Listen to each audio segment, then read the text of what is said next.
தமிழ்நாட்டின் வெற்றியை உரக்க சொல்வோம், லட்சிய பயணத்தில் வெல்வோம். முதலமைச்சர் மு.க.ஸ்டாலின் எக்ஸ் தளத்தில் பதிவு.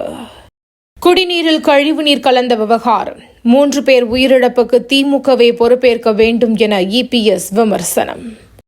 அதிமுகவின் கண்ணீர் அஞ்சலி போராட்டம் நாடகம், சீமான் கருத்து. சரியான நேரத்தில் ரஜினிகாந்த் அரசியலுக்கு வந்திருந்தால் தமிழ்நாட்டின் அரசியல் மேப் மாறியிருக்கும்.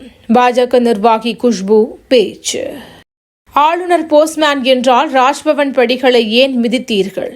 தமிழிசை ஆதங்கம். மக்களை இழிவாக பேசுவது திமுகவிற்கு புதியதல்ல, நயினார் நாகேந்திரன் காட்டம். திமுகவை மட்டுமே நம்பியில்லை, தேர்தல் அரசியலில் எந்த முடிவையும் விசிகவால் எடுக்க முடியும் என திருமாவளவன் பேச்சு. ராஜினாமாவை வாபஸ் பெற்றேன், மதிமுக முதன்மை செயலாளர் துரை வைகோ பேட்டி. இனி பிரச்சனை வராது என இருவரும் உறுதியளித்தனர், வைகோ பேட்டி. நீட், ஹிந்தி திணிப்பு, கல்விக் கொள்கை என தமிழை அழிக்க முயற்சி, துணை முதல்வர் உதயநிதி பேட்டி.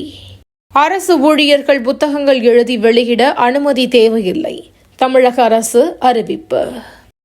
தயவு செய்து என்னை பாஸ் செய்ய வையுங்கள், கர்நாடகாவில் 500 ரூபாய் தாளுடன் கோரிக்கை வைத்த 10ஆம் வகுப்பு மாணவர்கள்.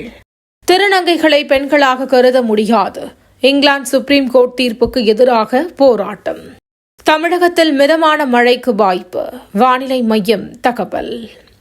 இன்றைய ஐபிஎல் போட்டி, கொல்கத்தா குஜராத் அணிகள் மோதல். தினந்தோறும் காலை தலைப்புச் செய்திகளை உடனுக்குடன் தெரிந்து கொள்ள வணக்கம் இந்தியா நியூஸுடன் இணைந்திருங்கள்.